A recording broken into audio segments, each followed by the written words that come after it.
روز باش اولین هجا تماشاوان برومت سر ekranın Arwar TV'ne hevidarım hun başım و her vaha hevidarım hunca Arwar TV raji bune abone eğer ne abone binci bibin abone emek keyf hoş evelin heja İrob taybetiye xwazim derbarê daxuyaniya kecekê a derbarê rapora parlamentoya Tirkiyeyê de bînim ziman. Hûn dizanin ji vir sê roj berê ne sê roj berê hefta borî parlamentoya Tirkiye rapora xwe aşkere kir.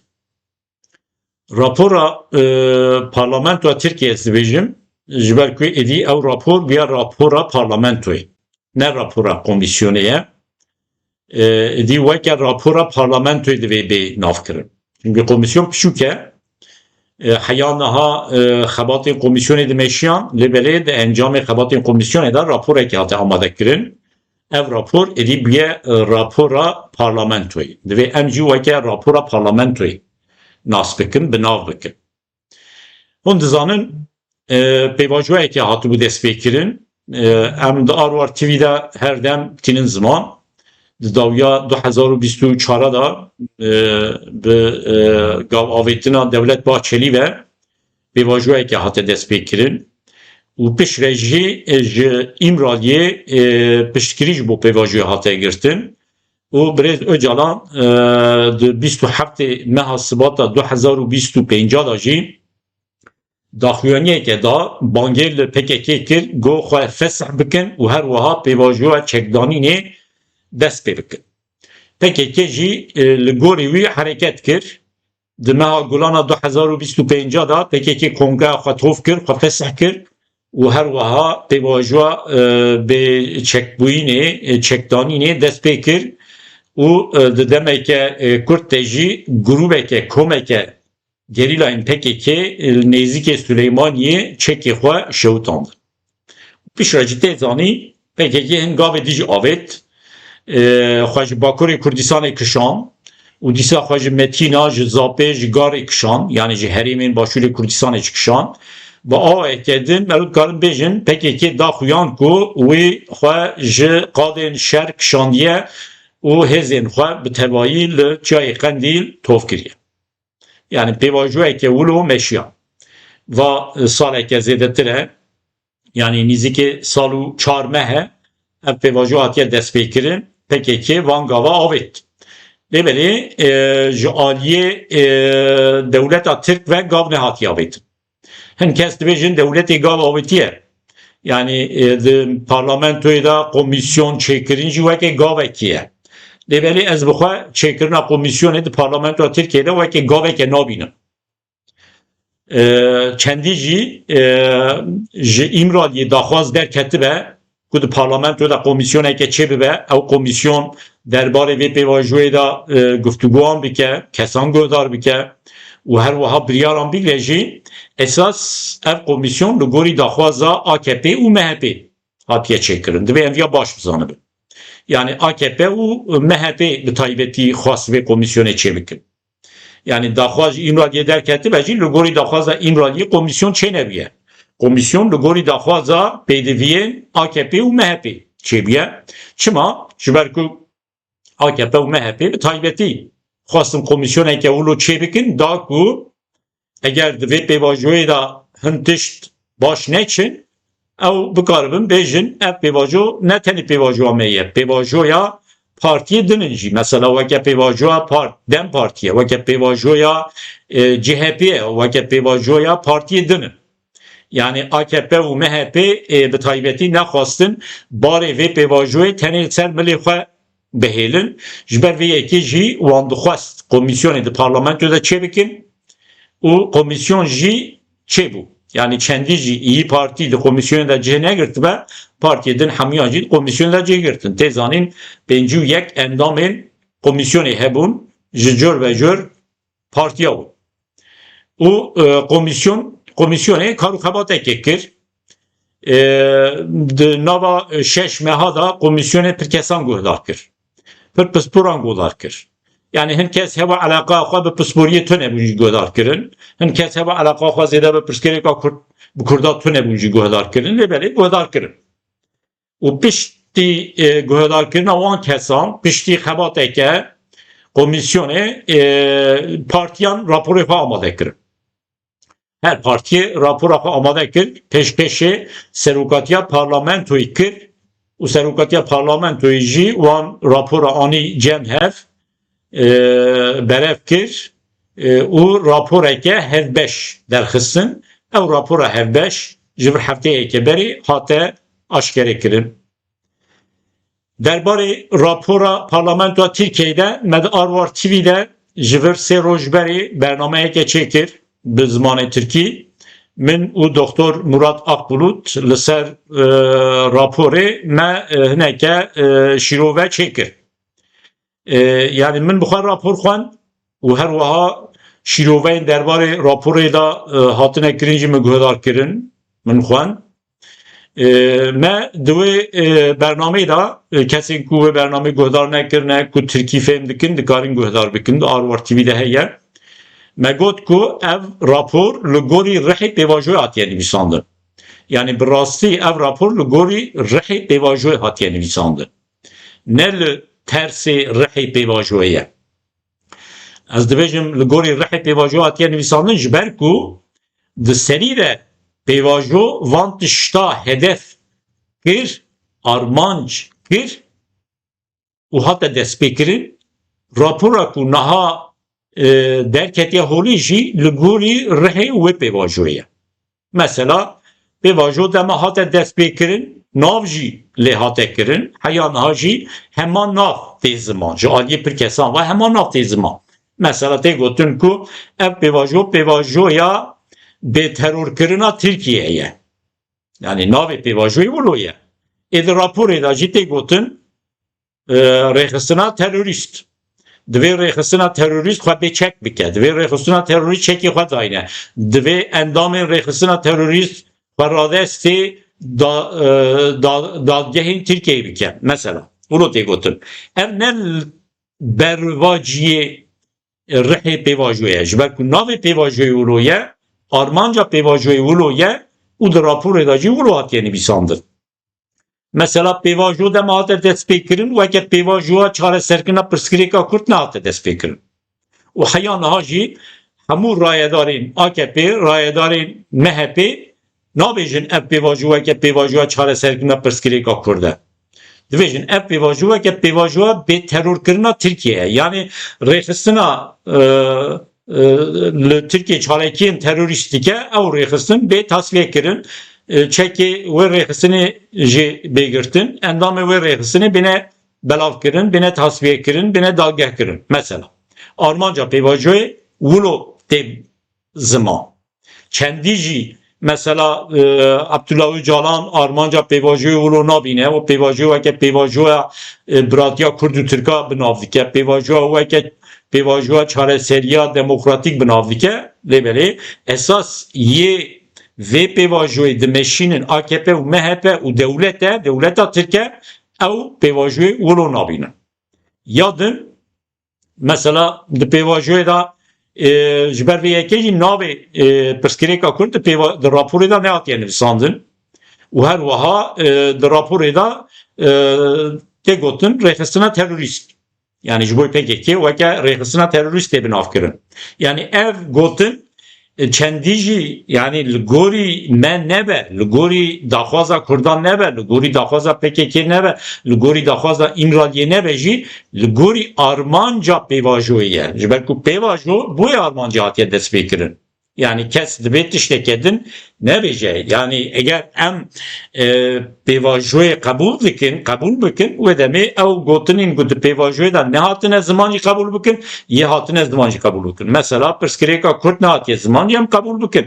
Yani yê ku pêvajoyê qebûl dike ez dibêjim ez qebûl nakim ew tiştekê din e.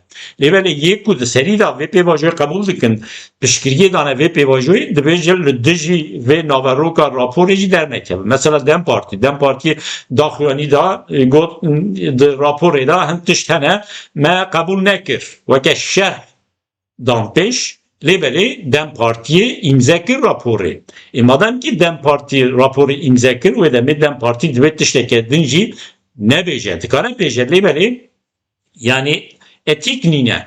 Daliye ki de va salu çar mehziretire pevajote meşandın tu ve ke beşeke heza ve pevajoy kardiki nave pevajoy ayan beyanlı ortaya ve ke pevajoy be terör kırna Türkiye hatiye binav kirin و هر وها ده همو خباتین چارچوه و پیواجوی دا جبوی پکیکی و که ریخستنا تروریستی بناف کرن تو دش در ناکوی یا تو دش در کتی تا نگو هران ایو دمی داوی داجی تا دنگی خود دا راپورات قبول کرن و دمی yani itiraz de kunahat bini zaman tani itirazın spekülatifin. Yani via dve ambejin rayadarın Dem Partici dve via bizanı. Havalin heja derbarê rapora parlamentoya Türkiye'de KCK jivir du rojberî daxuyanî da. Esas yani îro derbarê daxuyaniya KCK da. Ekranê da jî min nivîsandiye hûn dibînin derbarê daxuyaniya KCK da çend gotina dixwazim bêjim. Yani daxuyaniya KCK mixwend ez bi giranî tev daxuyaniya KCK dibim. Daxuyaniya KCK rast e. Rexneyên ku têda têne ziman hemû rastin ez jî tevlûwan rexne dibim. Tiştê ku di raporê di wê daxuyanî de derbarê raporê de tê gotin ez tevlî dibim rast e. KCK rast dibêje. Mesela KCK dibêje di raporê de nav li pirsgirêka Kurd nehatiye kirin. Nav li pirsgirêkeke nehatibe kirin ew pirsgirêk çawa dikare bê çareser kirin. Mesela rast e. Gotineke rast e. Rastiye ra dibeyan bêjin rast. Eger doktoreke nexweşeke çû doktor nizanibe nexweşiya wî çi ye nikare jê ra dermaneke rast binivîsîne. Eger em çareseriyeke dixwazin ji pirsgirêkekî ra bibînin divê em nav li wê çareseriyê li wê pirsgirêkê bikin. Eger em nav li wê pirsgirêkê nekin em nikarin jê ra çareseriyeke bigerin. Em nikarin bikevin nava lêgerînên ji bo çareseriyê. Ve noktê de KCK mafdare van rexna aniye ziman. Ez ên habêjim çima KCK mafdar nîne jî. Ez ê rexneyê xwe jî li KCK bikim. Tişteke din yani du hev xalê giring hene di daxuyaniya KCK'da yek dibêje nav li pirsgirêka Kurd nehatiye kirin ji wê pirsgirêkê re çawa çareserî tê dîtin ya dûdiya divê di raporê de ji bo me weke rêxistina terorîst pê binav kirin. Ev jî rast e. Yani eger tu pêvajoyeke dest pê dikî dixwazî pêvajoyeke çareseriyê yan jî pêvajoyeke di wê pêvajoyê de jî çareseriyan derbixî holê û te wê pêvajoyê ji bo ku rêxistineke bêçek bikî te destpêkiriye divê tu ji wê rêxistinê ra jî nebe jî rêxistina terorîst. Yani ji kesekî ra tu bêjî tu terorîstî tu nikarî wî kesê bînî ser masê pêra nîqaş bikî pêra guftiguan bikî. Divê tu dev ji wan gotina berdî êdî wan gotina bi kar neyînî. Rapora parlamentoya Türkiye'de divê gotina terör nehatiba nivîsandin. Qet ne tenê ji bo PKK ji bo tişteke nehata nivîsandin. Gotineke din dikaribûn bikarbanyana. Mesela min hêvî dikir ku di rapora hevbeş ya parlamentoya Türkiye'de ew gotina terör neyê binav kirin. û min hêvî dikir ku nav li pirsgirêka Kurd bê kirin. Min hêvî dikir ku ji bo çareserkirina pirsgirêka Kurd hin rê û rêbaz hatibana ziman. Lê mixabin di rapora parlamentoya Türkiye'de çawa ku KCK dibêje ne nav li pirsgirêka Kurd hatiye kirin û her wiha ji bo PKK jî weke rêxistina terorîst tê binav kirin KCK jî viya qebûl nekiriye. KCK dibêje nav li pirsgirêkeke neyê kirin ji wê pirsgirêkê ra çareserî nayê dîtin û ji me ra tê gotin ku rêxistina terorîst em vê gotinê qebûl nakin. Ev rast e. Hevalên hêja tiştê ku KCK mafdar nîne çi ye. Yani di serî da ez dibêjim yani KCK dibê pişti sal û çar meha şunda ku ev pêvajo dimeşe û keceke di serî da jî heya niha di çarçoveya vê pêvajoyê da jî hereket kir. Li gorî daxwazên Birêz Öcalan hereket kir. PKK xwe fesih kir û çek grûpekî PKK çeka danîn û xwe ji Bakurê Kurdistanê ji Metîna ji Zapê ji Garê şûn te kişan. Va sal û çar mehe keceke xeweke beşeke vê pêvajoyê dibîne û niha jî rapora parlamentoyê rexne dike. Yani rexneyê ku di daxuyaniya kecekê de hatine ziman rastin. Ez beşdar dibim, ez tevlê dibim, ez heq didim, lêbelê mafê kecekê nîne ku piştî sal û çar meha şûn da van rexna bike. Divê kecekê di serî de van rexne kiriba. Divê di serî de kecekê gotiba navê pêvajoyê şaş e. Divê navê pêvajoyê bêguhertin. Yani beriya ku PKK kongreya xwe tor bike xwe fesih bike divê PKK gotiban navê pêvajoyê divê bêguhertin. Navê pêvajoyê weke bêterorkirina Tirkiye bi navkirin şaş e. û ya di PKK yan jî kecekê wê demê divê gotiba ku ev pêvajo weke pêvajoya çareserkirina pirsgirêka Kurd divê bêmeşandin. Di serî de vana gotiba keceke daha zêde mafdar bû. Lêbelê keceke heya niha negot niha di derbarê naveroka rapora parlamentoya Tirkiyeyê de rexneyê xwe dike. Ew rexne rastin, ew rexne ji aliyê me ve jî têne ziman, ji aliyê pir derdora ve têne ziman rastin. Lêbelê kecekê divê sal û çar meh derê van rexneyê xwe kiriba. Nakokeyeke din jî heye, mesela Dewleta Tirk dibêje tenê PKK çeka daneyîne. Her wiha rêxistinên ku ji aliyê PKK ve hatine çêkirin, ew jî yê çekdar çekê xwe dayînin, xwe fesih bikin, yê ku bêçekin jî xwe fesih bikin. Mesela li gorî AKP û MHP, li gorî Dewleta Tirk, li gorî daxwazên wan ji bo vê pêvajoyê divê keceke jî were fesih kirin. Ev jî nakokiyeke. Mesela keceke fesih nebûye. Keceke niha daxuyanî dide divê PKK xwe fesih kiriye. Daxuyanî dide dibêje em rapora parlamentoya Tirkiyê rexne dikin. Lêbelê Dewleta Tirk ew kesî ku wê raporê nivîsandine ew ji kecekê dixwazin ku keceke jî xwe fesih bike. Ne tenê keceke xwe fesih bike. Ew dixwazin ku hemû komele sazî û rêxistinên ku ji aliyê PKK ve hatine ji aliyê derdorên PKK ve hatine damezrandin ew jî xwe fesih bikin. Mesela li Avrupayê bi sedan komeleyên ku ji aliyê kesên nêzîkê PKK ve hatine amadekirin hene, hatine damezrandin hene. Li gorî Dewleta Tirk divê ew komelê jî xwe fesih bikin. û heta televizyonên Kurda ku li Avrupayê hene, weke Stir TV, weke Medya Haber, weke televizyonê din, divê ew jî xwe fesih bikin û heta çi malê wan heye, çi hacetê wan hene, çi tiştê wan hene hemû radestê Dewleta Tirk bikin. Mesela Dewleta Tirk di çarçoveya vê pêvajiyê de van tişta ji PKK, ji kecekê, ji İmraliyê dixwaze. Ev bi serê xwe nakokiyeke. Hevalên hêja yani di rapora parlamentoya Tirkiyeyê de esas du xalên ku zêde yani têne rexnekirin ewin yek nav li pirsgirêka Kurd nehatiye kirin, du ji bo vê pêvajiyê weke pêvajoya terorê tê bi nav kirin. Her du rexne jî ji aliyê kecekê ve jî hatine kirin. Weke min got ez jî beşdar dibim, ez jî tev li wan rexna dibim.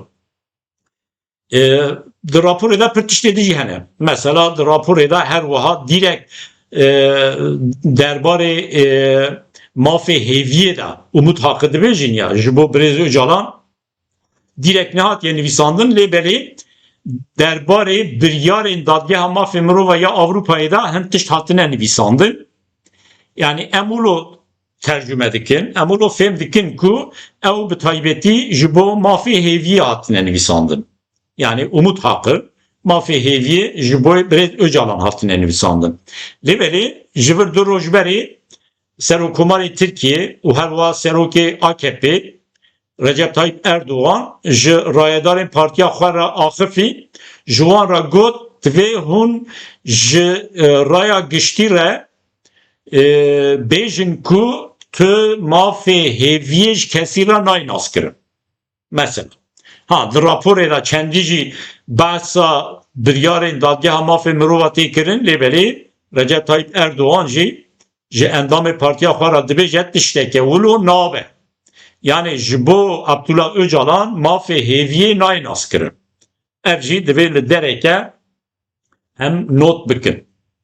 Hevalên hêja di rapora parlamentoya Türkiye'de yani hem xal hene bi taybetî li gorî daxwazên CHP ketini yani ev jî divê em bizanibin. Eger CHP beşdarî komisyonê neba ew xal jî nedatin nivîsandin. Mesela xalên derbarê şaredariya da derbarê serokên şaredariya da. Mesela tê gotin ku ew kesên ku serokê şaredariyê ye eger bê dadgeh kirin ceza lê were birîn divê meşlîsa şaredariyê şûna wî da yekê din bibijêre. Ev zaten di kanûnê Tirkiye'de heye. Lêbelê AKP û MHP li gorî kanûna tev nagere ji ber vê yekê jî ew pêk nayê.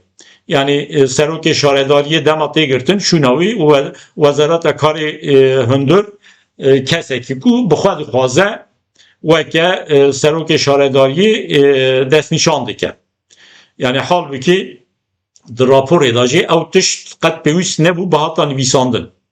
Yani pir tişt hene di raporê de hatine nivîsandin pêwîst nebû bi hata nivîsandin. Lêbelê tiştê ku di raporê de hatine nivîsandin hem tişt hene divê yani madem ki hatine nivîsandin gav jî niha bê avêtin. Yani raporê hatine nivîsandin lêbelê gav nayê avêtin.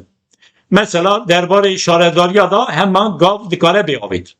Ew serokê şaredariya ku ji görevê hatine girtin ji wezîfê hatine girtin şûna wan dikarin destûrê bidin meclisên şaredariya meclisê şaredariya şûna wan da kesê din diyar bikin. Yani ev giringe û her wiha derbarê biryarên dadgeha mafê mirova da. Yani madem ki tê gotin divê rêz ji biryarên dadgeha mafê mirova ya Avrupayê bêgirtin wê demê ew biryarê ku ji aliyê dadgeha mafê mirova ya Avrupayê hatine girtin wê de li gorî wan tev bigerin. Mesela Selahattin Demirtaş divê bê berdan. Yani çima derbarê Selahattin Demirtaş'ta hûn rêzê ji dadgeha mafê mirova nagirin û di raporê de jî dinivîsînin. Yani hin tişt hene absürt tê dîtin di raporê de hatine nivîsandin halbuki divê nehatıba nivîsandin. Yadin evalên hêja di raporê de tê gotin ku divê endamên PKK şervanên PKK çekê xwe dayînin werin xwe radestê dadgehên Tirkiye bikin. Xwe radestê dada Tirkiye bikin, huquqa Tirkiye bikin. Mesela di raporê de tê gotin ku divê PKK rêxistinên ku bi PKK ve girêdayîne çekê xwe dayînin saziya ewlekariya dewletê yani saziyên dewletê yê ewlekariyê tespît bikin, rapor bikin, bêjin belê PKK silahê xwe daniye. Pişt re ve di parlamentoyê da hem kanun bene guhertin da ku rê li pêşiya vegera endamên PKK bê vekirin. Halbuki hêviya herkesî hebû ku ev komisyona parlamentoya Tirkiye berê her tiştî kanuna biguherîne rê li pêşiya nevegera endamên PKK rê li pêşiya çekdanînê vebike. Mesela kanun bê derxistin ku endamên PKK çekê xwe dayînin. Lêbelê ew dibêjin em kanûna naguherin destpêkê hûn çekê xwe dayînin ne ku hûn bêjin me çekê xwe daniye. Divê saziya ewlekariya dewletê bêje belê PKK çekê xwe daniye. Yani saziya ewlekariya dewletê biçe Qendîlê li serî Çiyayê Kurdistanê bigere li şikefta bigere تثبیت بکه که PKK تنوایی سلاح خودانیه شوتان دیه او دمی پارلمانتو یا ترکیه دکاره قانونا در بخد دا کو او اندام PKK کو سلاح خودانیه بکاربن وگرن. Yani tişteki absürt. Yani anha endamın PKK yer seri çiğne silahı xudayının em çava bavar bikin ku saziya evlekariya devleti yani MİT mesela MİT biçe seri çiğ Kürdistan'ı tespit bike beje PKK silahı xudaniye. Peki PKK silahı xudaniye bejin.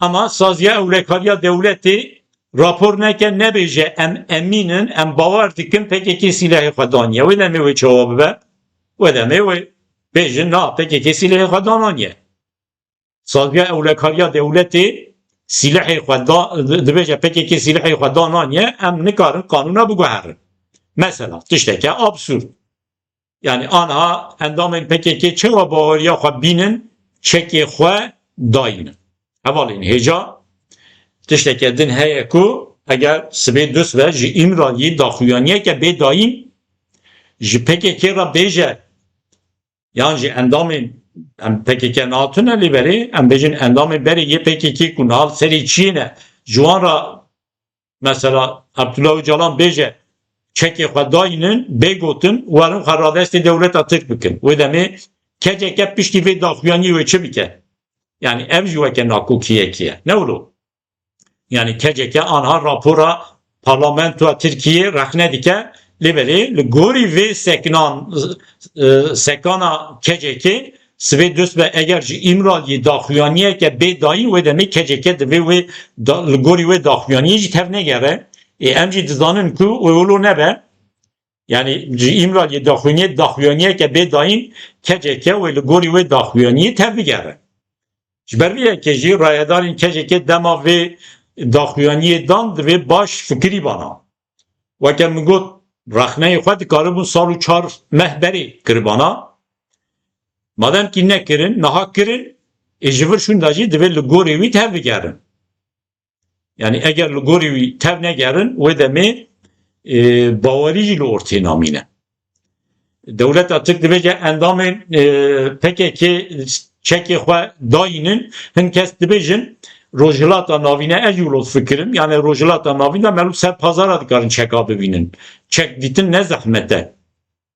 Dibêjin endamên PKK dikarin çekê xwe dayînin pişra eger kanûn di parlamentoya Tirkiyeyê de neyin guhertin endamên PKK wê venegerin.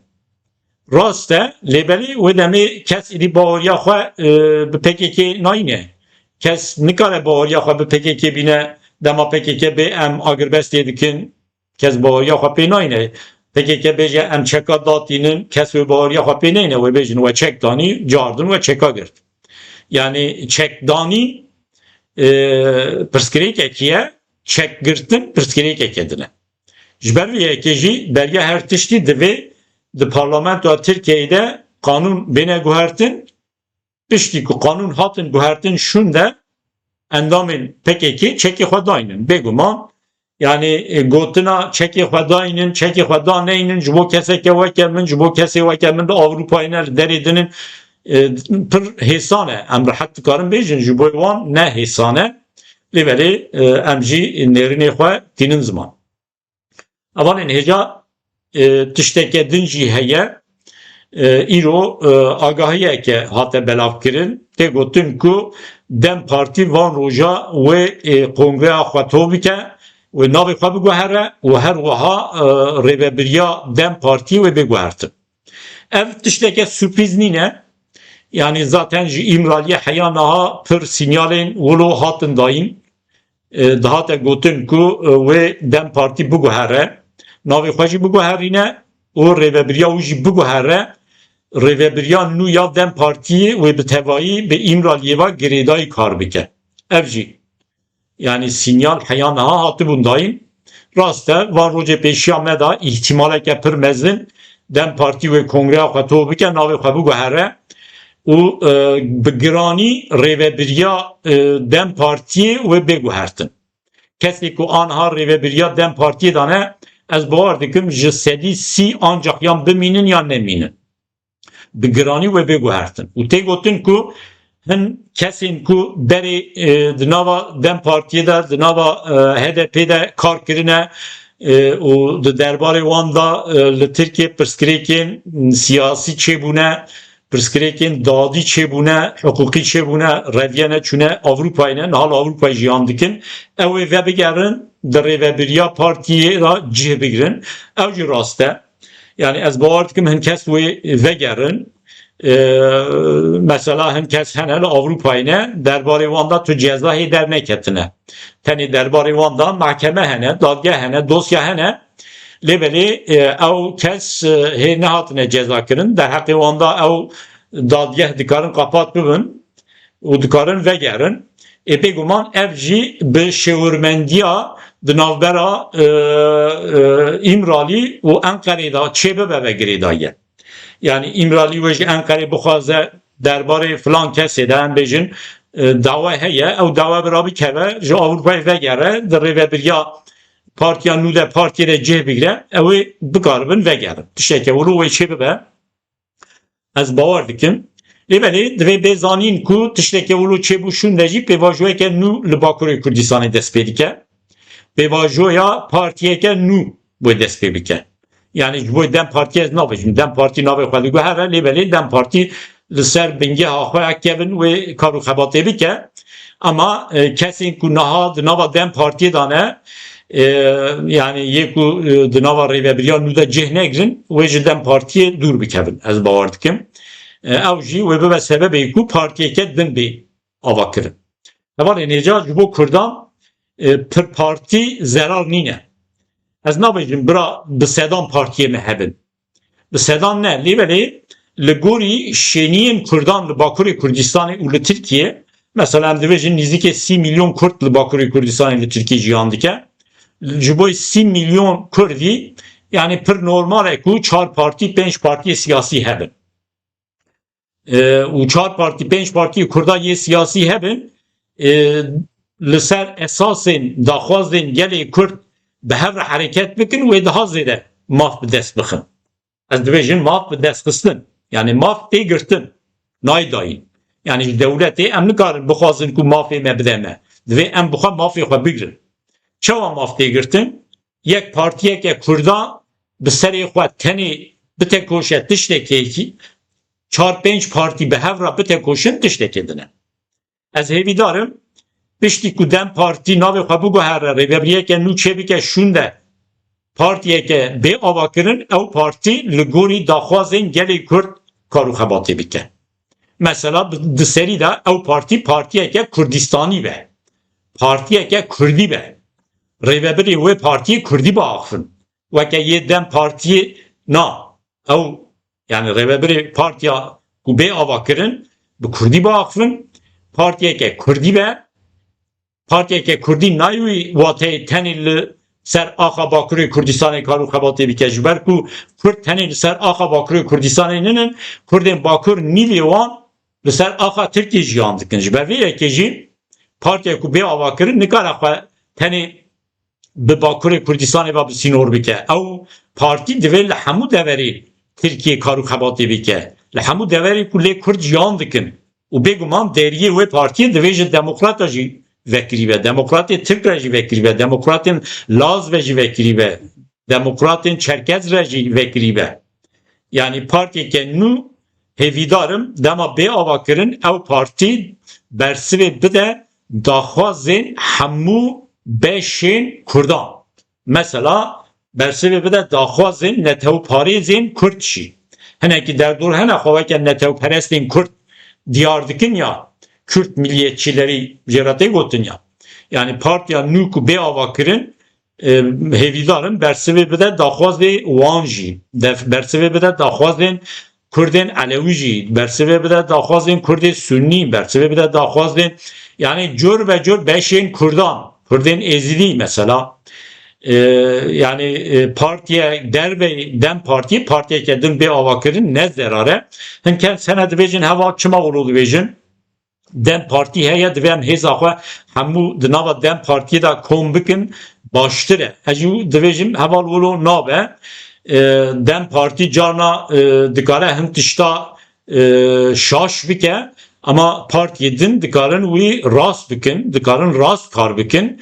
Ez nabêjim bi dehan Partî Kurdan hebin lêvelê 4-5 hev partiyên Kurdan li Bakurê Kurdistanê hebin ki anha çend partî hene lêvelê lê mixabin ew partî zêde bersivê nadin daxwaza gelê Kurd. Partiya nû bê avakirin ez bawerim wê hêzekî jî çêbike. Zaten hewa ku niha çêbiye li Bakurê Kurdistanê dervey Dem Partiyê ji bo partiyeke din û xurt çêbe kar û xebateke xurt bimeşîne jî musait e. Guncav e hêvîdarim partiyeke wilo jî bê avakirin. Hevalên hêja min di serî da xwast di derbarê daxuyaniya KCK de hin tişta bêjim lêvelê derbarê rapora Parlamentoya Tirkiye de jî min hin tiş got û her wiha derbarê Dem Partiye de jî sibê jî yani roja sêşemiyê sibê êvarê jî bi zimanê Tirkî careke din em ez bi mêvaneke xwe re derbarê rapora Parlamentoya Tirkiyeyê de em ê bernameyê çê bikin. Hêvîdarim hûn kesên ku Tirkî fêm dikin sibê êvarê jî me guhdar bikin. û careke din ez dibêjim hêvîdarim hûnê ji Arwar TV re bibin abone. Eger abone bin cî ji derdorê xwe re bêjin ew jî bibin abone. Hevalên hêja temaşevanên bi rûmet heya weşaneke din biminin dixweşiyê de silav û hurmet.